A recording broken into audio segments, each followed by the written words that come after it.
সকলকে স্বাগত সংবাদ শিরোনামের পর্দায়। সঙ্গে আমি রয়েছি শ্রেয়া। শুরু করছি আজকের একটা আলাদা প্রতিবেদন। This channel does not promote any violence, harmful or illegal activities. All content provided by this channel is meant for an educational purpose only.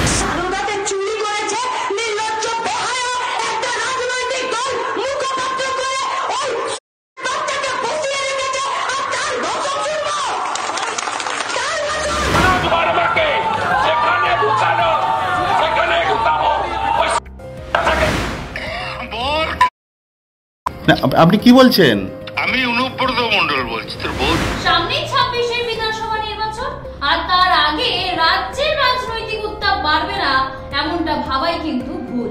বর্তমানে শাসক ও বিরোধী শিবিরের মধ্যে তীব্র রাজনৈতিক লড়াই কিন্তু শুরু হয়ে গেছে। রাজ্যের প্রতিটি বড় ঘটনার পিছনে রাজনৈতিক উদ্দেশ্যটাও কিন্তু স্পষ্ট। আগামী কয়েক মাসে রাজনৈতিক প্রেক্ষাপট বিশ্লেষণ করলেই বোঝা যায় এই ভোট শুধুমাত্র কিন্তু ক্ষমতার লড়াই নয়, বরং রাজনৈতিক অস্তিত্ব রক্ষার সংগ্রাম বটে।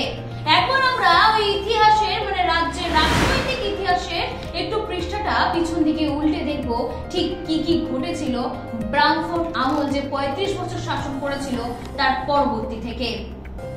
এবার দেখব ইতিহাসের পৃষ্ঠাটা আবার পিছন দিকে ঘুরিয়ে।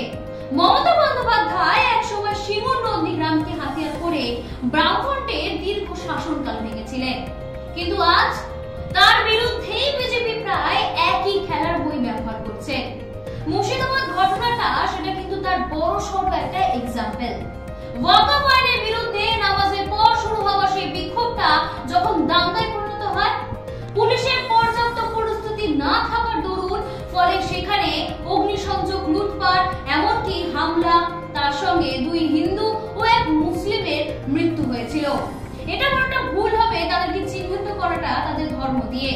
এটা বলা ভালো 3 জন সাধারণ মানুষের মৃত্যু হয়েছিল। যেমনটা একটা প্রবাদ রয়েছে না, রাজায় রাজায় যুদ্ধ হয় আর উলু খাগড়ারা প্রাণ হারায়। চিত্রটা ঠিক তেমনই ধরা পড়েছিল সেই সময়। আইন শৃঙ্খলা রক্ষার ব্যর্থতার পাশাপাশি তৃণমূল এখন ভুগছে অভ্যন্তরীণ দ্বন্দ্বতেও। তার সঙ্গে দুর্নীতির সমস্যা তো রয়েছে। যেমন এসএসসি নিয়োগ, সেটা সকলেরই জানা। সেখানে সুপ্রিম কোর্ট বলেছিল 26,000 শিক্ষক পদ বাতিল করেছিলেন এবং ঝুলিয়ে রেখেছিলেন আরো 32,000 জনের পদ। সেই চাকরি হারানো, তার সঙ্গে অর্থনৈতিক অবনতি, নারী নিরাপত্তাহীনতা ও অপরাধের সেই বাড়বাড়ন্ত। বিরোধীদের হাতে কিন্তু এটা শক্তিশালী অস্ত্র তুলে দিচ্ছিল শাসক দলই।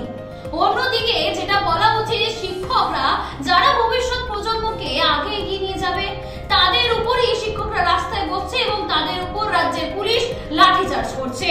সেই দৃশ্য কিন্তু আমরা সকলেই দেখেছি। এই শাসন ব্যবস্থার তীব্র সমালোচনা ডেকে এনেছে। আরো একটা ঘটনা মনে করিয়ে দিই, ল কলেজ। যেখানে ইউনিয়ন রুম রয়েছে প্রত্যেকটা কলেজে, সেই ইউনিয়ন রুমে দাদারা কিনা ছাত্র ছাত্রীদের সমস্যার জন্য যে ইউনিয়ন রুম তৈরি হয়েছিল, সেই ইউনিয়ন রুমে দাদারা নারীদের উপর অত্যাচার চালিয়েছে। মনোজিতের মতো সেই লোক, সেই ছেলে, সেই নারীদের উপর অকথ্যভাবে নারী নির্যাতন করেছে। সেই দৃশ্য কিন্তু এসছে সংবাদ মাধ্যমের মাধ্যমে, এমনকি সোশ্যাল মিডিয়াও সেই দৃশ্য ভাইরাল হয়েছিল।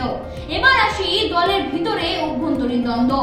শাসক দলের মধ্যেই কল্যাণ বন্দ্যোপাধ্যায় রয়েছে, মোহন মৈত্র মতো।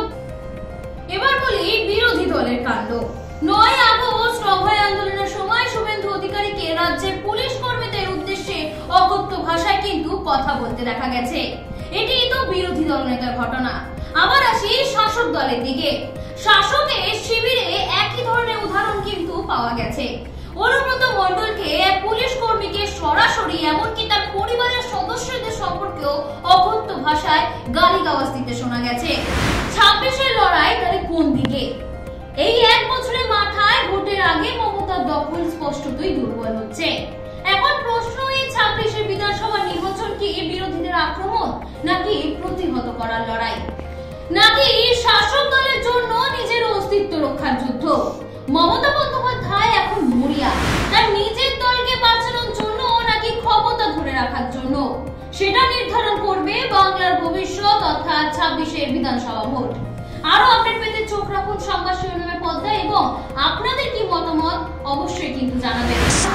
চুরি করেছে নির্লজ্জ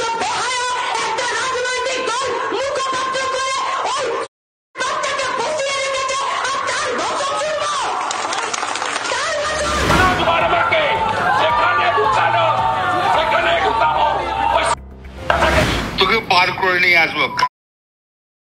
বল বল বল বল বল বল বল বল হ্যালো, বল। না আপনি কি বলছেন? আমি অনুব্রত মন্ডল বলছি, তোর বউ দারুণ দেখতে, আমাকে যে নিয়ে এসছে এটা। বল বল বল বল।